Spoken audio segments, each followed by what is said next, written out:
பைத்துல் mall அடிப்படையில் தான் நம்ம எல்லோரும் நம்மளுடைய தேவைகளை பூர்த்தி செஞ்சோம். ஆனால் அது காணாது. அது ஒரு எமர்ஜென்சி தேவைக்கு தான் காணுமே தவிர ஒரு வியாபாரம் செய்வதற்கு அந்த பணம் காணாது. மேக்ஸிமம் எவ்வளோ கொடுப்பாங்க? பைத்துல் மாலில் ஒரு 25 ரூபா கொடுப்பாங்க அல்லது ஒரு 50 ரூபா கொடுப்பாங்க, அவ்வளோதான். ஆனால் நம்ம என்ன செய்கிறோம்?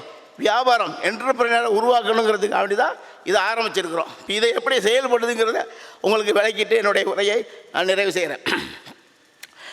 இது Jan Seva cooperative credit society. இது மினிஸ்ட்ரி ஆஃப் அக்ரிகல்ச்சரில் ரிஜிஸ்டர் பண்ணியிருக்கு, டிபார்ட்மெண்ட் ஆஃப் கோஆப்ரேஷன். இது 4 வகையில் நம்மளுக்கு என்ன, we are allowed to operate in 12 state. 12 மாநிலத்தில் நம்ம என்ன செய்யலாம்? ஆப்ரேட் பண்ணலாம். இறைவன் உதவினால் இன்றைக்கு 12 மாநிலத்தில் ஒரு 7 மாநிலங்களில் நம்முடைய கிளைகள் இருக்குது. மொத்தம் 31 கிளைகள் நம்மளுக்கு இப்போ இருக்குது. தமிழ்நாட்டில் மட்டும் 9 கிளைகள் இருக்குது. இப்போ டோட்டல் கேபிட்டல் 45 கோடி எங்களுடைய மொத்த கேபிட்டல். தமிழ்நாட்டில் மட்டும் 12 கோடி இருக்குது நம்மள்கிட்ட. மெட்ராஸில் 2 பிரான்ச் இருக்குது.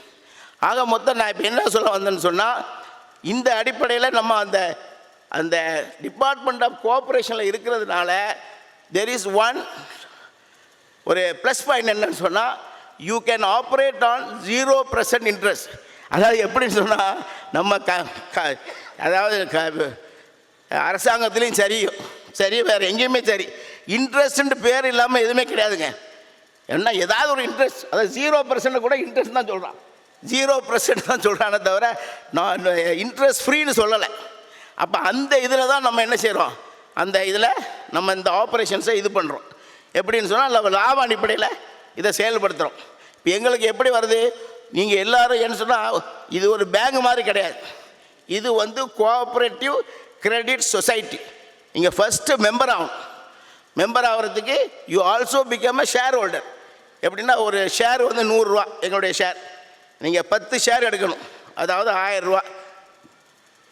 ஒரு 10% சிபிஎஃப், அதாவது எம்பிஎஃப், அதாவது மெம்பர் ப்ராசஸிங் ஃபீஸ்னு வாங்குகிறோம். ஆக 1100 ரூபா ப்ளஸ் ஒரு 500 ரூபா சேவிங் அக்கௌண்ட். ஒரு 1600 ரூபா நீங்கள் கட்டுனீங்கன்னா நீங்கள் மெம்பராகவும் ஆயிடலாம், ஒரு அக்கௌண்ட் ஹோல்டராகவும் ஆயிடலாம். நீங்கள் அதில் கம்பல்சரியாக you have to save 500 rupees every month, ஒரு மாதத்துக்கு. ஏன்னு சொன்னால், உங்களுடைய டிரான்சாக்ஷன் 2 வருஷத்தில் 10,000 ரூபா இல்லைன்னு சொன்னால் மெம்பர்ஷிப்பை கேன்சல் பண்ணிடுவான். யார்? As per the rules of cooperative credit society நம்ம என்ன செய்யணும்? அவனை மெம்பராக கன்டினியூ பண்ண முடியாது. அதனால் ஒரு 500 rupees மந்த்லி நீங்கள் கட்டணும். இப்போ ஆகிட்டீங்க, மெம்பர் ஆகிட்டீங்க. This is the capital. இது என்ன ஆகுது? இந்த வகையில் ஒரு வகையில் பணம் வருது. இதுதான் எங்களுடைய equity share holder. You become a equity share holder. அதற்கு பிறகு we have different deposit schemes. Investment deposit, investment deposit. அதுக்கு பிறகு சேவிங் டெபாசிட், அதுக்கு பிறகு ரிவால்விங் ஃபண்ட். இப்போ எப்படி நாங்கள் செயல்படுறோம்? Share capital the profit is calculated in the all India basis. இப்போ தமிழ்நாட்டில் ஒரு 9 பிரான்ச் இருக்குது, யூபியில் இருக்குது, பீகாரில் இருக்குது. எல்லா பிரான்ச்சினுடைய லாபத்தையும் ஏன்னு சொன்னால் அந்த ஷேர் கேபிட்டலுங்கிறது தான் எங்களுடைய அசட். அதை ஒரு கம்பெனியுடைய அசட். நாங்கள் இப்போ எவ்வளோ இருக்குதுன்னு சொன்னால் ஷேர் கேபிட்டல் ஒரு 7.5 crores இருக்குது.